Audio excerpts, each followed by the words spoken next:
जय हिंद। हम आपके सामने फिर एक बार उपस्थित हैं। जैसा कि हाई स्कूल के छात्रों की बोर्ड परीक्षा नज़दीक है, इसे देखते हुए बार बार कमेंट आ रहे थे कि सर पृष्ठीय क्षेत्रफल तथा आयतन से संबंधित प्रश्नों को एक बार करा दीजिए। तो 2 वीडियो हम अपलोड कर चुके हैं, जिसमें एक वीडियो में आपको बेसिक जानकारियां दी गई हैं और उसके दूसरे वीडियो में 13.1 यानी जो एनसीईआरटी पैटर्न पर आधारित जो सरकारी बुक है, उस बुक की 13.1 प्रश्नावली को सॉल्व किया गया है। एक में आपको 4 क्वेश्चन कराए गए हैं और दूसरे वीडियो में 5 क्वेश्चन कराए गए हैं। इस प्रकार से वो 2 वीडियो है, 4 और 5 टोटल एक्सरसाइज उसमें फिनिश की गई है। अब आगे की एक्सरसाइज देखने के लिए उसमें देखेंगे कि ठोसों का जब संयोजन होता है तो प्रश्न किस प्रकार से किए जाते हैं। पृष्ठीय क्षेत्रफल जो निकाला, अगर उसमें एक बार आपको याद हो तो मैं याद दिला देता हूं कि जैसे डबल आकृतियों से मिलकर जब कोई एक आकृति का निर्माण करते हैं तो निश्चित रूप से कुछ न कुछ भाग उसका लुप्त हो जाता है। जैसे बेलन का आधार, और बेलन के आधार पर यदि अर्धगोला लगा दिया जाए एक तरफ और दूसरी तरफ भी अर्धगोला लगा दिया जाए, तो जो उनके आधार थे, चाहे वो अर्धगोले का आधार हो चाहे वो बेलन का आधार हो, 2 आधार मिलकर आपस में विलुप्त हो गए। ऐसे ही इधर भी लगा दिया तो वो दोनों आधार मिलकर आपस में विलुप्त हो गए। तब जो नई आकृति बनके तैयार होगी, उस आकृति का क्षेत्रफल उसके वक्र पृष्ठ के बराबर होगा। आइए हम आपको प्रैक्टिकली दिखा देते हैं कि जैसे ये एक बेलनाकार आकृति का एक डिब्बा है जो बेलन के रूप में है। अब बेलन के रूप में फिलहाल अगर इसका पृष्ठीय क्षेत्रफल ज्ञात करना हो तो एक इधर आधार दिखाई दे रहा है जो सर्किल के आकार का है, गोल। एक इधर भी दिखाई दे रहा है जो सर्किल के आकार का है। इस प्रकार दिए जा रहे हैं। अब यदि इसके ऊपर एक अर्धगोला, कटोरे के आकार का एक अर्धगोला अध्यारोपित कर दिया जाए, आइए देख लेते हैं कि जैसे इस पर एक अर्धगोला अध्यारोपित कर दिया, तो जैसे ही अर्धगोला अध्यारोपित किया तो जो इस बेलन का जो इधर आधार दिखाई दे रहा था और जो इस अर्धगोले का ये आधार दिखाई दे रहा था, ये दोनों आधार अब एक दूसरे के माध्यम से विलुप्त हो चुके हैं। अब यहां कुछ भी नहीं बचा है। यहां क्या है, ये ऊपरी परत दिखाई दे रही है और ये दिखाई दे रहा है। ऐसे ही अगर नीचे का जो आधार दिखाई दे रहा है, अगर इस पर भी एक इस तरीके से अर्धगोला अध्यारोपित कर दें तो आप देख रहे होंगे कि दोनों अर्धगोलों के आधार आपस में, इस अर्धगोले का एक आधार ने बेलन के नीचे वाले आधार को ढककर खत्म कर दिया। ऐसे ही ऊपर वाले अर्धगोले के आधार ने बेलन के इस ऊपर वाले आधार को ढककर खत्म कर दिया। और जितनी त्रिज्या इस बेलन की है या जितना व्यास इस बेलन का है और उसके ऊपर रखा गया है अर्धगोला, तो उतना ही व्यास उस अर्धगोले का होगा। अर्थात यदि किसी एक का भी आपको दिया जाता है और एक का देने के बाद यह कहा जाता है कि इस बेलन के ऊपर एक अर्धगोला अध्यारोपित किया जाता है, दूसरे सिरे पर भी अर्धगोला अध्यारोपित किया जाता है और बेलन का व्यास 14 सेंटीमीटर है, तो आप इस चीज से निश्चिंत हो जाइए कि बेलन का व्यास दिया गया है। अब अर्धगोले का व्यास दिया हो या न दिया हो, जब उस पर वो अध्यारोपित किया गया है तो जितना उस बेलन का व्यास होगा, ठीक उतना ही व्यास उस अर्धगोले का होगा। इससे निश्चिंत हो जाइए। नंबर 1 बता भी चुके हम पिछले वीडियो को, अगर आप विधिवत तरीके से देखेंगे तो यहां वहां पर ये बहुत पूर्ण रूपेण समझाया गया है आपको कि किस तरीके से इनके जो भाग बनते हैं, नए आधार बनते हैं, आधार विलुप्त हो जाते हैं कुछ, उसके कारण जब इसका पृष्ठीय क्षेत्रफल निकालने की कोशिश करते हैं तो अगर आप संपूर्ण पृष्ठ के सूत्र लगाएंगे तो निश्चित रूप से कुछ एक्स्ट्रा होगा।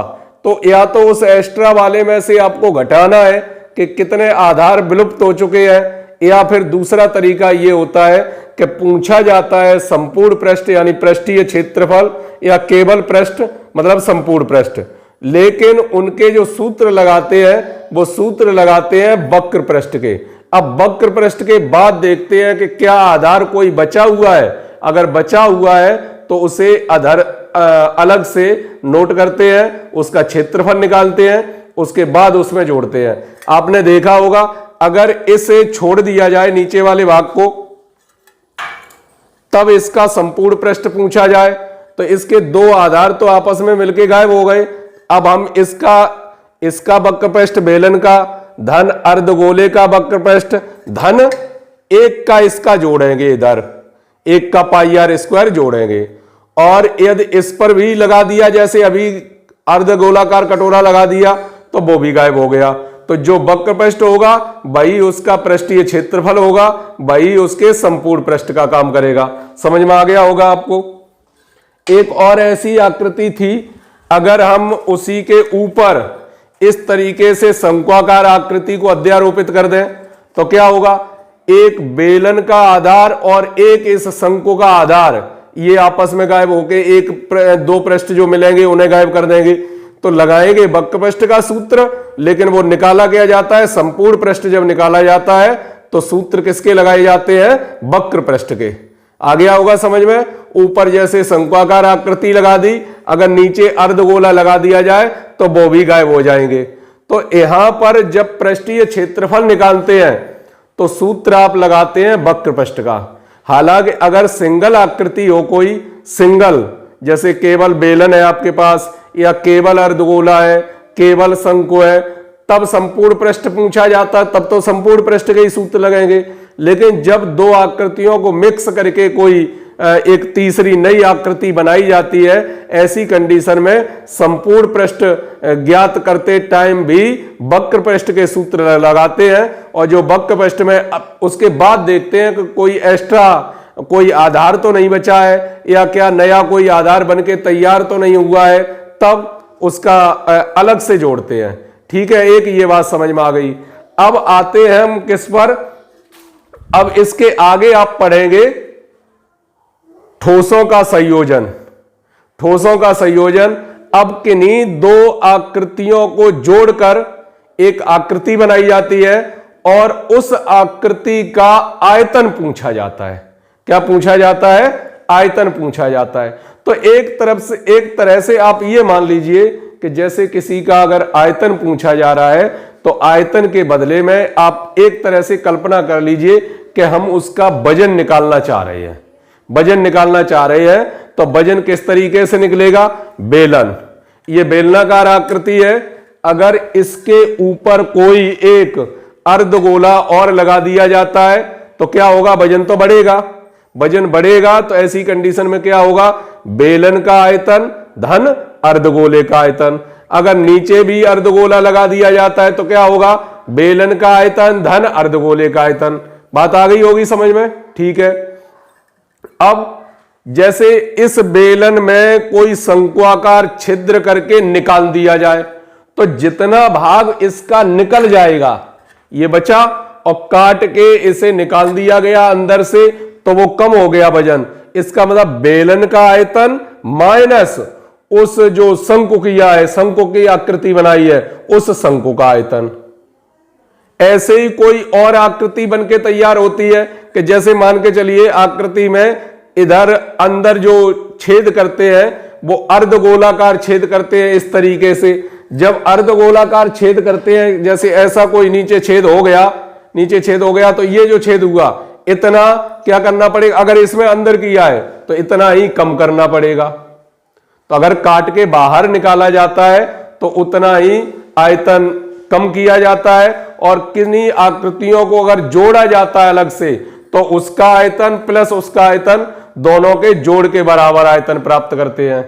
ठीक है, इन बातों का ध्यान रखते हुए आप आगे बढ़ेंगे। देखते हैं किस प्रकार से क्वेश्चन है। आप देख लीजिए स्क्रीन बोर्ड पर क्वेश्चन नंबर 1। क्वेश्चन नंबर 1 किस प्रकार से आप इसे सॉल्व करेंगे, दिया जा रहा है आपको। शांता किसी शेड में एक उद्योग चलाती है। यह शेड एक घनाभ के आकार का है जिस पर एक अर्ध बेलन अध्यारोपित है। यदि इस शेड के आधार की विमाएं 7 मीटर गुणित 15 मीटर है तथा घनाभकार भाग की ऊंचाई 8 मीटर है, तो शेड में समावेशित हो सकने वाली हवा का आयतन ज्ञात कीजिए। पुनः यदि यह मान लें कि शेड में रखी मशीनरी 300 घन मीटर स्थान घेरती है तथा शेड के अंदर 20 श्रमिक हैं जिनमें से प्रत्येक 0.08 घन मीटर के औसत से स्थान घेरता है, तब शेड में कितनी हवा होगी, दिया है पाई बराबर 22/7। यानी आवश्यकता आपको पड़ी तो उस पाई का मान भी यूज करेंगे इस तरीके से। अब इसकी आकृति अगर हम बनाना चाहें तो हम एक बार इसकी आकृति को ही बना के हम बता देते हैं आपको। उसके बाद चित्र आपको देखिए किस तरीके से चित्र बनेगा।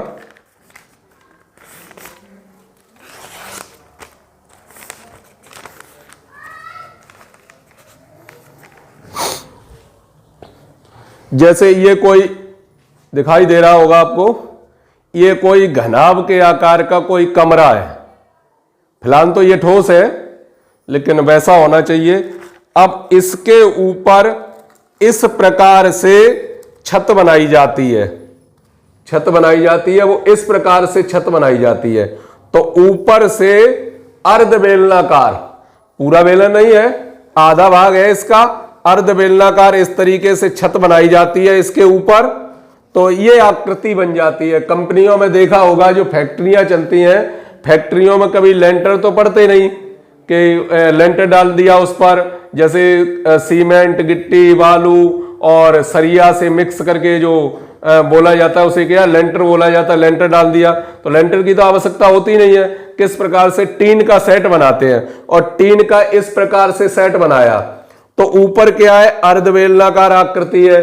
तो इस अर्धबेलन में ये हवा घेरेगा, प्लस जो मकान के रूप में बना है नीचे वो अलग। तो दो आकृतियां मिक्स हो गई इसमें। नीचे से तो वो घनाभ के आकार का है और ऊपर है वो कैसा है, अर्धबेलन के रूप का है, अर्धबेलन के रूप का है। तो ये आप चित्र समझ गए होंगे, इस प्रकार से चित्र बनेगा और आप देख रहे हैं इस प्रकार से चित्र बन के तैयार होगा। इस प्रकार से चारों ओर दिखाई देगा, समझ में आ गया होगा। इसकी ये लंबाई है, उसकी घनाभ की ये चौड़ाई है, इतनी ये ऊंचाई है, ऊपर बेलन की जो गोलाई होती है वो गोलाई दी गई है, प्लस उसका व्यास है। जो व्यास जो काम करेगा वो किसके बराबर काम करेगा, इसकी जो चौड़ाई होगी घनाभ की वो इसके व्यास के बराबर होगी, जैसा कि उसमें कहा भी गया है। अब आइए देखते हैं क्वेश्चन को। बताइए चित्र अगर बनाना हो, चलिए चित्र आपको वहां मिल जाएगा, चित्र मिल जाएगा। आप जब चित्र को देखेंगे तो चित्र आपको बना हुआ मिलेगा। जैसे चलिए फिर भी हम थोड़ी देर के लिए एक चित्र डिजाइन करते हैं।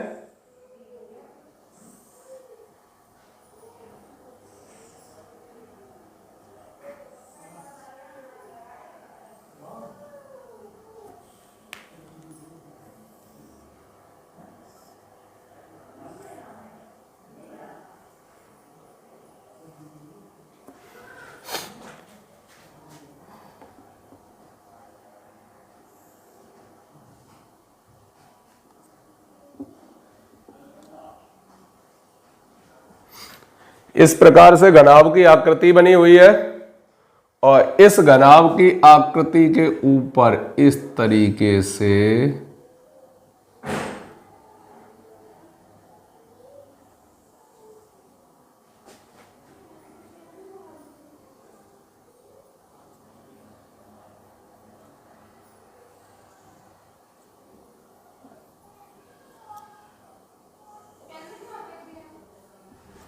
इस तरीके से ऊपर से झोपड़ी के रूप में उसकी छत पड़ी हुई है इस तरीके से।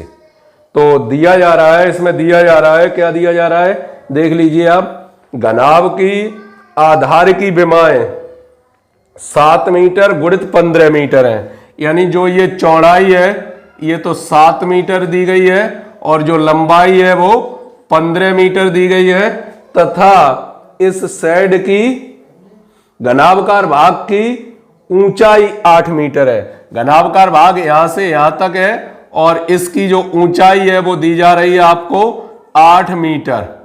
8 मीटर ऊंचाई है।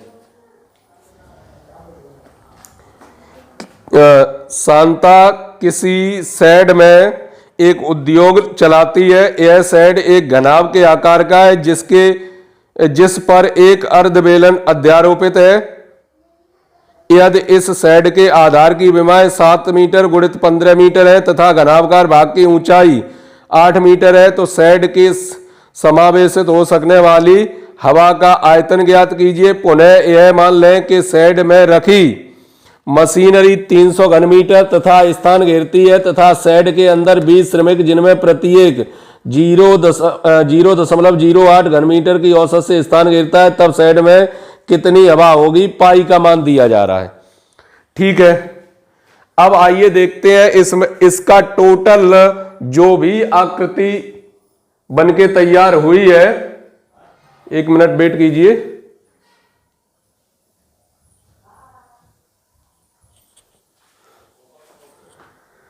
लाइट जाने के कारण ऐसा हुआ है, 1 मिनट वेट कीजिए बस। ठीक, तो आप देखेंगे कि जो आकृति बनी हुई है उस आकृति में नीचे का भाग जो बेलनाकार है वो घनाकार है, उस जो घनाकार या घनाभ के आकार का है, तो उस घनाभ का आयतन तो अलग, प्लस ऊपर से ये अर्धबेलनाकार है, इसका आयतन अलग। तब पूरा जो अंदर होगा उसमें कितनी हवा रह सकती है, कितनी हवा उसमें भरी हुई है, तब आपको उस हवा का आयतन मिल पाएगा। तो निकालते हैं अलग अलग इनके भाग। चलिए देखते हैं, यहां से देख लेते हैं। घनाभ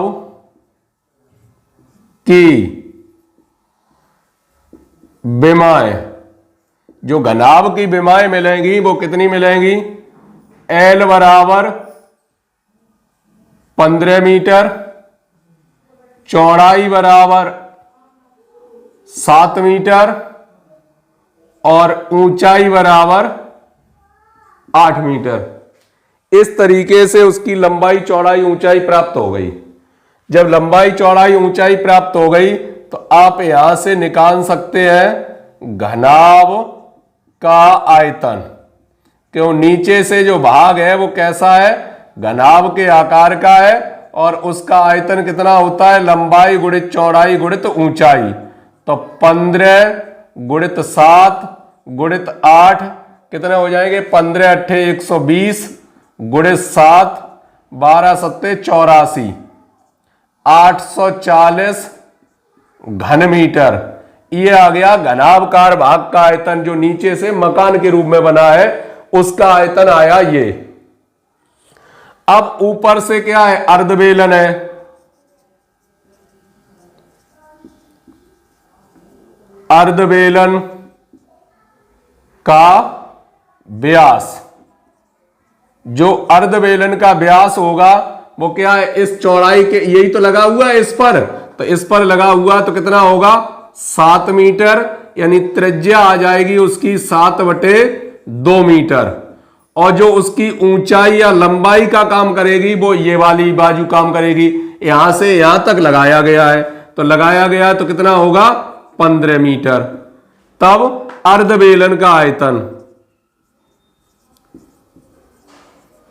अर्धबेलन का आयतन, अब अर्धबेलन का आयतन तो आगे लगा दिए 1/2, आगे लगा दिए 1/2, क्या बनेगा? पाई r स्क्वायर h।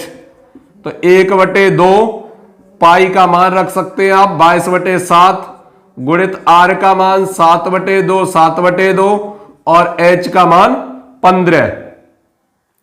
तो एक साथ से एक साथ कैंसिल हो जाएंगे और इससे ये कट गई कितने बार, 11 बार। अब गुणा कर लें सभी का, कितने बार आएगा, 11 7 77 गुणित 15 बटे में 4, कितना आ गया, 15 सत्ते 105, 105 और 10, 105 और 10 कितने हो जाएंगे, 115 बटे में 4। 4 का भाग दीजिए, जैसे ही 4 का भाग देंगे तो 4 दूनी 8, बचे 3, 4 अट्ठे 32, फिर बचे 3, 4 अट्ठे 32, फिर बचे 3, 4 सत्ते 28, 4 पंजे 20, ये आ जाएगा घन मीटर। इतना आ गया घन मीटर। अब पूछा है पूरा जो शेड बनके तैयार हुआ है, तो शेड का आयतन या शेड में कितनी हवा आएगी, उस शेड का आयतन। तो शेड का आयतन आपको कितना प्राप्त होगा, घनाभ का आयतन प्लस अर्धबेलन का आयतन, घनाभ का आयतन प्लस अर्धबेलन का आयतन। अब घनाभ का आयतन दिया जा रहा है 840 प्लस 288.75, इन्हें आप जोड़ लें तो 7 5 यहां 8 8 और 4 12 की 2 हासिल 1, 10 और 1 11 घन मीटर। इतनी हवा उसमें रह सकती है। कितनी रह सकती है, 1128.75। आ गया होगा समझ में। ऊपर से जो लगा हुआ है अर्धबेलन के रूप का लगा हुआ है, लंबाई जो उसकी है अगर इस तरीके से खड़ा कर दिया जाए तो वही लंबाई के ऊंचाई का काम करेगा, एल जो है वो एच का काम करेगी। ठीक है, इतना आ गया। अब ये कह रहा है कि इसमें पहले से इसमें मशीनरी लगी हुई है, इसमें इतने श्रमिक काम कर रहे हैं, तब शेष जो बचा है वातावरण, उस वातावरण में या जो हवा है उसका आयतन कितना होगा, ये पूछा गया है। तो श्रमिकों का आयतन और प्लस उस मशीनरी का आयतन आप इसमें से घटा दीजिए, जो शेष बचेगा वो क्या बचेगा, वो उस शेष जो वातावरण बचा हुआ है उस वातावरण का या उस हवा का जो उस शेड के अंदर है उसका आपको आयतन प्राप्त हो जाएगा। तो देख लेते हैं।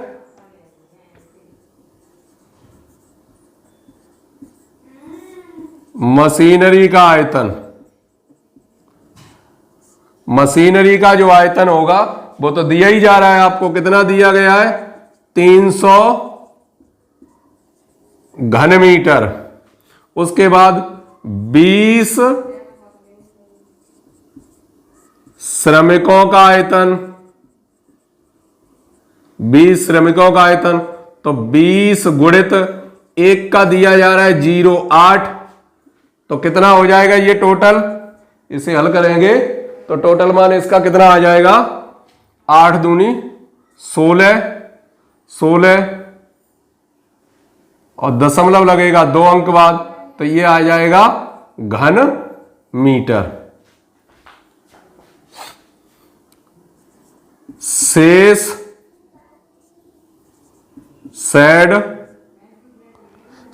शेड का आयतन बराबर शेष जो शेड बचा उसका आयतन बराबर। अब एक ही बार में सॉल्व किए दे रहे हैं। इस टोटल में से 1128.75 में से 300 तो ये कम हो जाएंगे और -1.60 ये कम हो जाएंगे। तो कितना हो जाएगा, 1128.75 माइनस 301.60 घटाएंगे तो कितना बचेगा, 1 5 बचा, यहां से कितने 7 बचे, यहां से कितने 2 बचेंगे और यहां कितना आएगा 11 घन मीटर। आ गया होगा सभी लोगों के समझ में। इस प्रकार से आयतन की आकृति जो भी शेष है उस आकृति का आयतन इस प्रकार से निकालते हैं कि उसमें कुछ श्रमिक बैठे हुए हैं, श्रमिक जो काम कर रहे हैं उसमें से एक श्रमिक 0.08 घन मीटर स्पेस वो घेरता है, और प्लस मशीनरी जो है वो 300 घन मीटर स्पेस घेरती है। तो ऐसी कंडीशन में इन 20 का बनेगा, 20 श्रमिकों का वो कितना बनेगा, 1.60 घन मीटर बनेगा। मशीनरी का ये अलग दिया है, दोनों का ऐड कर दिया, तो ऐड करने के बाद मिला 301.60, और टोटल दिया गया ये, इसमें से ये कम कर दिया, तो ये बचा किसका, शेष जो वातावरण बचा है उस शेष वातावरण का आयतन होगा, जैसा कि उसने लास्ट में पूछा था कि शेष जो बचा है उसका आयतन कितना होगा। आइए चलिए आगे बढ़ते हैं।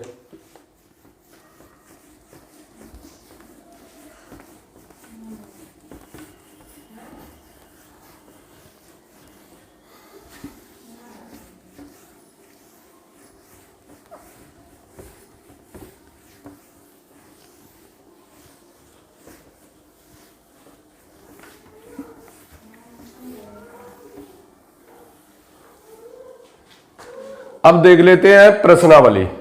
जो एनसीईआरटी की बुक है उसमें दिया जा रहा है कितना, प्रश्नावली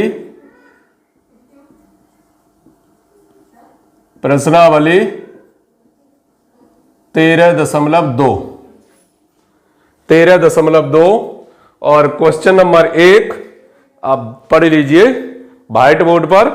क्या है क्वेश्चन नंबर 1, एक ठोस एक अर्धगोले पर खड़े एक शंकु के आकार का है जिसकी त्रिज्या 1 सेंटीमीटर तथा शंकु की ऊंचाई उसकी त्रिज्या के बराबर है।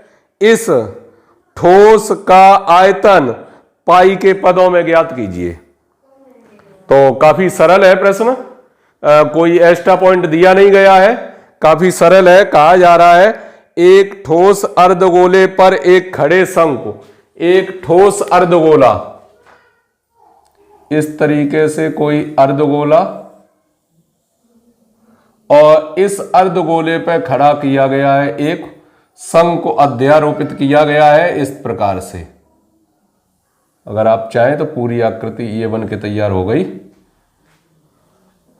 अर्धगोले पर एक शंकु अध्यारोपित किया गया है जिसकी त्रिज्या 1 सेंटीमीटर, यानी यहां पर अर्धगोला है तो उसकी भी त्रिज्या 1 सेंटीमीटर है, जो शंकु लगा हुआ है उसकी भी त्रिज्या 1 सेंटीमीटर है, तथा शंकु की ऊंचाई उसकी त्रिज्या के बराबर है।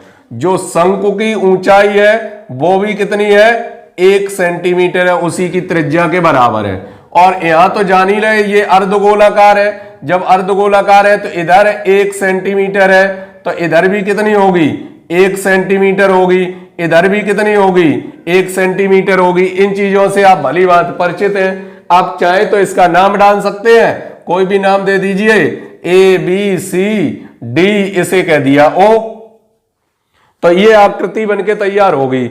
अब इस आकृति का जो ठोस आकृति बनके तैयार हुई है इसका आयतन पूछा गया है। तो आयतन में आप देखेंगे एक दूसरे से काट के तो निकाल के बाहर तो किया नहीं गया, दो आकृतियों को जोड़ा गया है, एक तो अर्धगोले को जोड़ा गया, दूसरा शंक्वाकार आकृति को जोड़ा गया। तो जो उसका आयतन होगा वो आयतन कितना होगा, अर्धगोले का आयतन प्लस शंकु का आयतन। तो आप जल्दी से इसे सॉल्व कीजिए और आप लोग निकाल सकते हैं कितना आएगा इसका। आप पहले अलग अलग निकाल लीजिए, उसके बाद लास्ट में जोड़ सकते हैं या एक ही बार में जोड़ सकते हैं। किस तरीके से, ठोस आकृति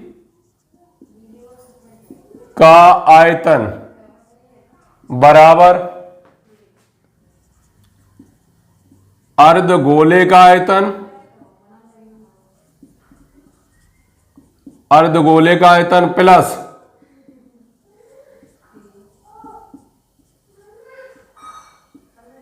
शंकु का आयतन। अब अर्धगोले का आयतन कितना होता है, 4/3 पाई आर क्यूब होता है आयतन, तो 2/3 रह जाएगा, 2/3 पाई आर क्यूब प्लस शंकु का आयतन कितना होता है, 1/3 पाई आर स्क्वायर एच, ये शंकु का आयतन होता है। तो अलग अलग दोनों को एक ही बार में आप सॉल्व कर लीजिए। किस तरीके से निकालेंगे, निकालिए, आइए देखते हैं।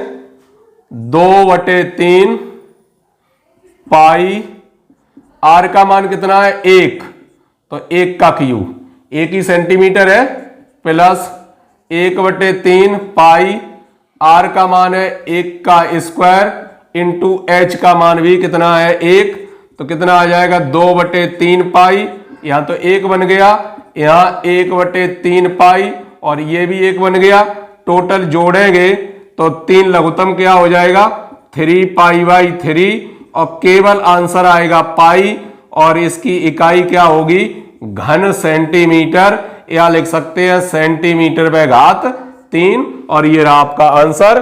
क्वेश्चन नंबर 1 का जवाब आप सभी लोगों के समझ में आ गया होगा, निश्चित रूप से आ गया होगा।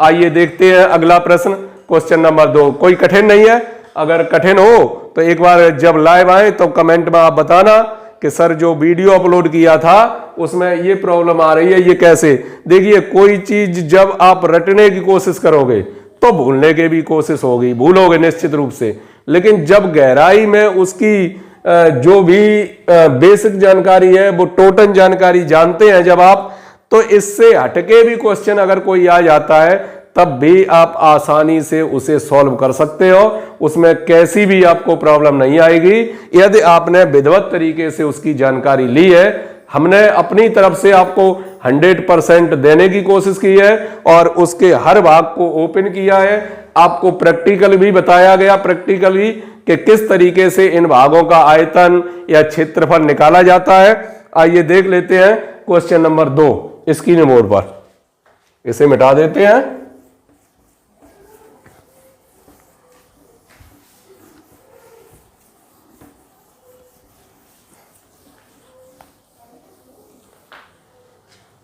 क्वेश्चन नंबर 2 देखिए, क्वेश्चन नंबर 2 स्क्रीन बोर्ड पर। एक इंजीनियरिंग के विद्यार्थी रचेल से एक पतली एल्युमिनियम की शीट का प्रयोग करते हुए एक मॉडल बनाने को कहा गया जो एक ऐसे बेलन के आकार का हो जिसके दोनों सिरों पर 2 शंकु जुड़े हों। इस मॉडल का व्यास 3 सेंटीमीटर है तथा इसकी लंबाई 12 सेंटीमीटर है। यदि प्रत्येक शंकु की ऊंचाई 2 सेंटीमीटर हो तो रचेल द्वारा बनाए गए मॉडल में अंतर्विष्ट हवा का आयतन ज्ञात कीजिए।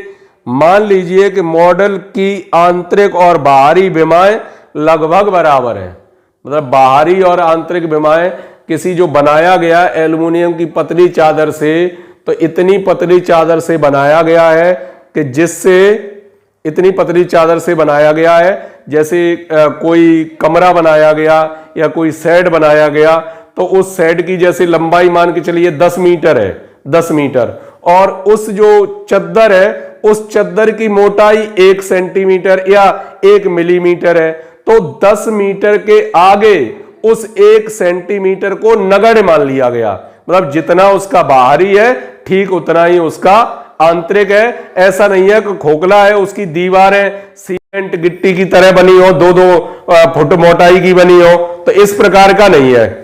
बात आ रही होगी समझ में, इस प्रकार का नहीं है कि उसकी इस प्रकार से दीवारें बनी हो जो वो कम करनी पड़े, तो जो बाहरी है भाई उसकी आंतरिक है। तो किस प्रकार से इसने आकृति बनाई है मॉडल को, इस मॉडल को इस रूप, ये रूप दिया है, ये देख लेते हैं।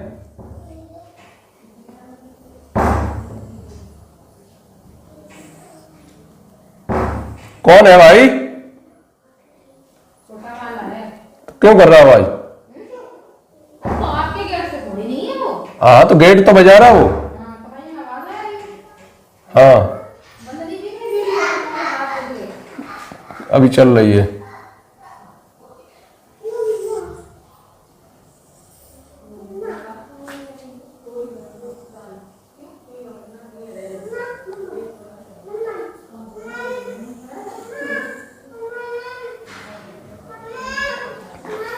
पढ़ लीजिए। एक इंजीनियरिंग के विद्यार्थी रचेल ने एक पतली एल्युमिनियम की शीट का प्रयोग करते हुए एक मॉडल बनाने को कहा गया है। इसे ऐसे बेलन के आकार पर जिसके दोनों सिरों पर दो शंकु जुड़े हुए हैं। इस मॉडल का व्यास 3 सेंटीमीटर और इसकी लंबाई 12 सेंटीमीटर। इसका जो व्यास ये दिया जा रहा है, ये व्यास कितना है? 3 सेंटीमीटर और इसकी लंबाई जो मॉडल बनाया गया है उसकी टोटल लंबाई है कितनी? 12 सेंटीमीटर। 12 सेंटीमीटर मॉडल की इसकी लंबाई 12 सेंटीमीटर है। यदि प्रत्येक शंकु की ऊंचाई 2 सेंटीमीटर हो, अब शंकु की ऊंचाई तो ये वाली है, यहां से यहां तक शंकु की ऊंचाई 2 सेंटीमीटर हो, 2 सेंटीमीटर हो, तो रचेन द्वारा बनाए गए मॉडल में अंतर्विष्ट हवा का आयतन ज्ञात कीजिए। तो आयतन ज्ञात करना है, जैसे अभी एक प्रश्न कराया था ठीक उसी तरीके से इसे भी कर सकते हैं। आइए देखते हैं मॉडल का आयतन।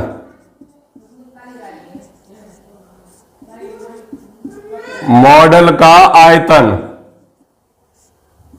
बराबर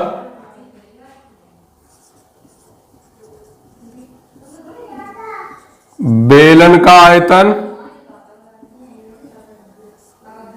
प्लस 2 गुणित 1